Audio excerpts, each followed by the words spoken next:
Hello, it's Steve from the Cryptozoology Paranormal Museum. Just leaving Medoc Mountain State Park, came down here. Believe it or not, there's a ton of people down here doing the Bigfooting thing. Matter of fact, I'll pull out this way. But it's funny how almost every one of these, of our regulars, have signage all over their vehicles. Johnny was just down here. We have the family that had all the stuff in there. I'm going to show you. This is Frank's vehicle. He's probably having lunch in here, and don't mind me, I don't have my regular tripod mount here. I'm literally using the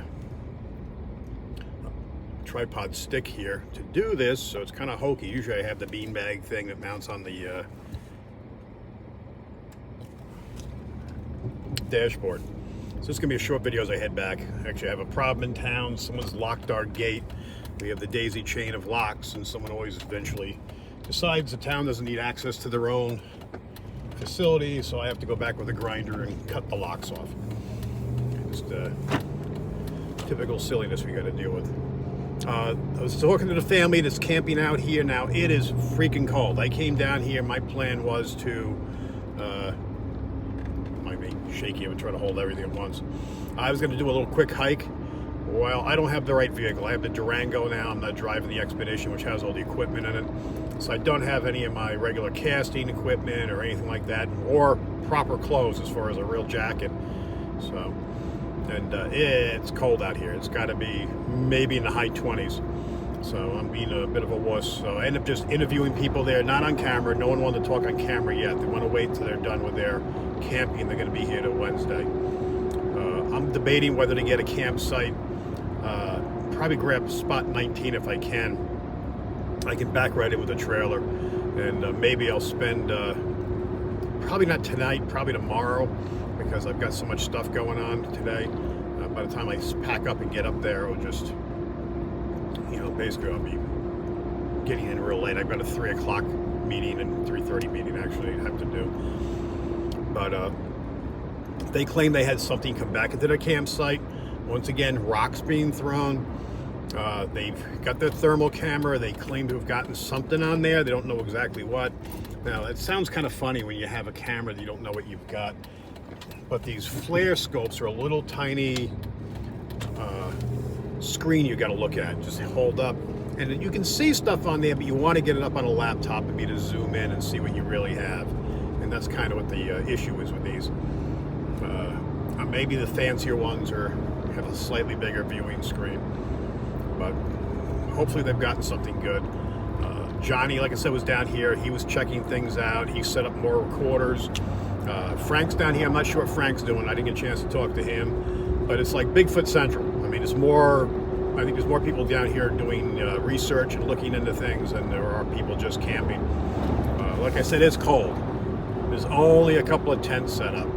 You've got a couple of, not quite a few, I guess about 6 campers down there, which are basically, most of these campers are condos on wheels.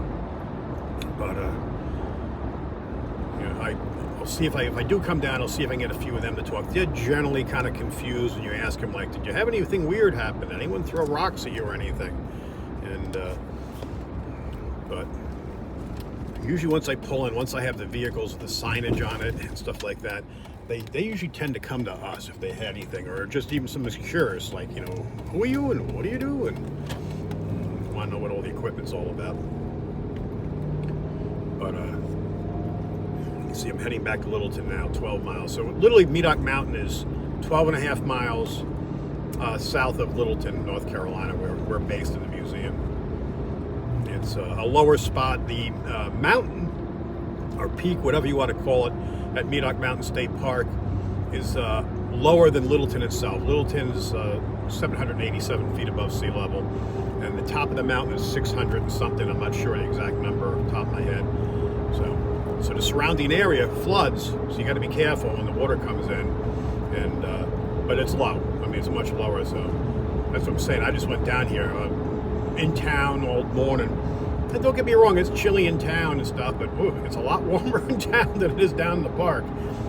But so at least that was a good practice. If I come down here, I'll make sure I bring a load of firewood, and I'll bring lots of sorted clothes. Now the campsites where we get all the activity don't have electric. That's the spot that's down by the area where these things seem to be coming up and into the campsites themselves. So it's like you have the option for an electric heater or, even an electric blanket just to make yourself more comfortable at night. Now, a lot of times what I do, I'm pretty bad, especially when I've got a group of other people there. I'll just, 3 in the morning, head home. After I get done doing the investigating, just go to heck. I'm 12 miles away, so I'm 15 minutes from the house. Go back home, sleep in a warm house, take a warm shower, and then just go back in the morning and then redo day 2. And but we'll see what's going on. I mean, it's just been amazing, especially now with the weather change. I'm curious to see what's going to happen. Last time I was out there, we got some very impressive bear prints. So the bears are moving around now. I'm sure they're trying to hydrate and put on some weight and eat some calories and stuff.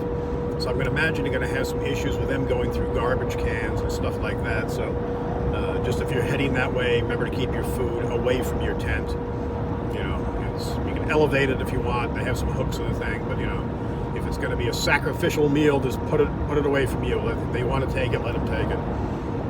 Most people down here pretty much use canned goods and stuff like that, non-perishable foods.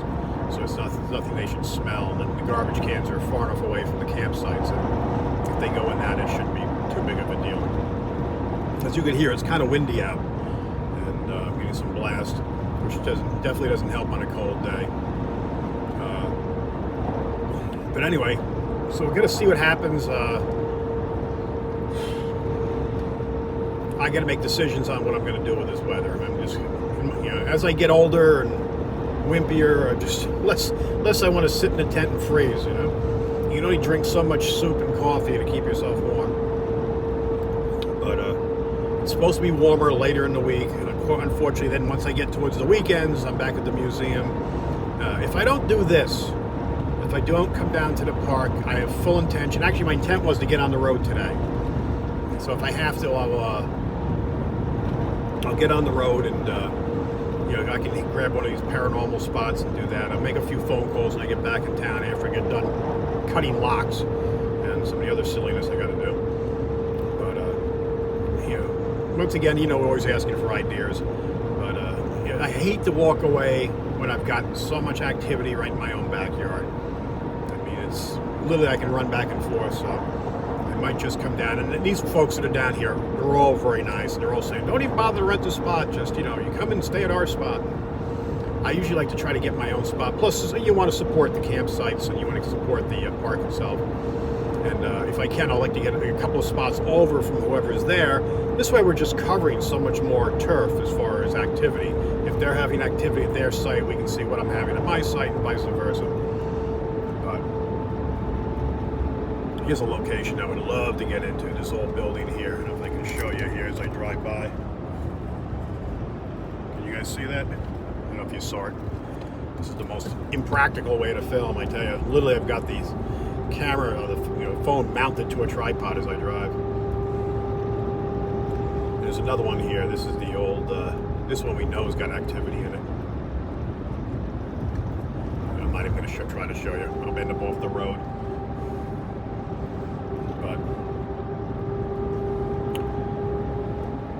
You're right. I should concentrate on driving instead of pointing out locations here.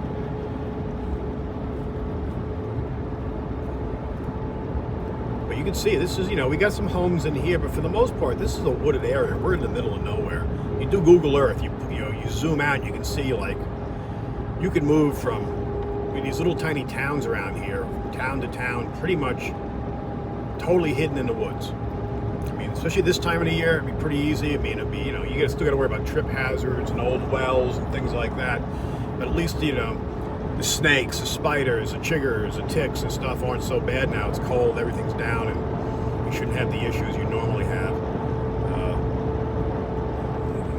You do have the hunters out now, so you got to be careful about that. A lot of they're pushing the deer with the dogs, so that's another thing you got to look at when you drive here.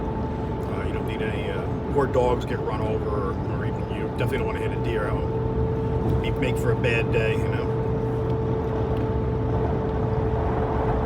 But you can see how wooded this is. I mean, this is logging country. So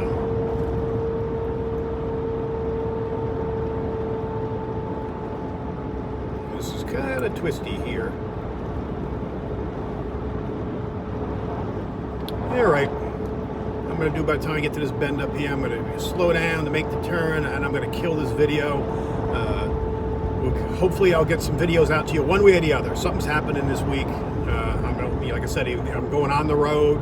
It'll be more likely paranormal activity we're going to be looking for, or I'll just be back down at the park and continue on all this insane activity that's happening here with the Bigfoot sightings coming in and out of the campsite. So thank you guys for subscribing. Don't forget to like, share, and the more people we can get to subscribe and watch this stuff, the better off. It helps us. You guys are supporting us, which we love. We really appreciate it. And anything that can help this in the museum to keep going, especially during these slow times. I mean, the museum's really sluggish. I mean, that's why I'm, barely keeping stocked in the museum. It's just I don't need money sitting on shelves that isn't going anywhere. But anything you can do is to support us. We can continue to travel and do these things. Hopefully, things change as far as this crazy year 2020. As we get out of this year, maybe the virus will slow down and we can start getting back in larger groups to do things and mixing things up, and even start doing some different things that we had planned on doing here. The only good side, the flip side, which I don't know if it's really a good side, but it's forced us to do more of the YouTube channels. We're going to start doing TikTok now. We'll probably see if we can get that set up today. And we've got the podcast set up. We really haven't done much with it. I've got to get that going more. But this will be a perfect week for that. What we're using is a new app, Anchor, and I can actually use it on my phone, which is nice. So if I just have some basic cell service, and I can actually be on the road and doing it. So we're going to try some of that to see how it works. And everything will be tied to each other, so hopefully it brings more and more people in, more like-minded people who love this stuff. And like I said, we're trying to get more and more people together. Right now, the only thing, we're not doing the ghost tours. I don't feel we can do those safely at this point. But at least doing the camping, the hiking and stuff, that we can keep our distance from each other. And that seems to be, so far, they've had no issues. Everything seems to be pretty safe there. So anyway, I can't shut the phone off yet because I can't let go of the tripod because this is too weavy of a road. All right, here I got a straightaway. So now I can say goodbye to you. All right, folks, take care. We appreciate you are watching us and supporting us, and I'll be talking to you soon. Bye-bye.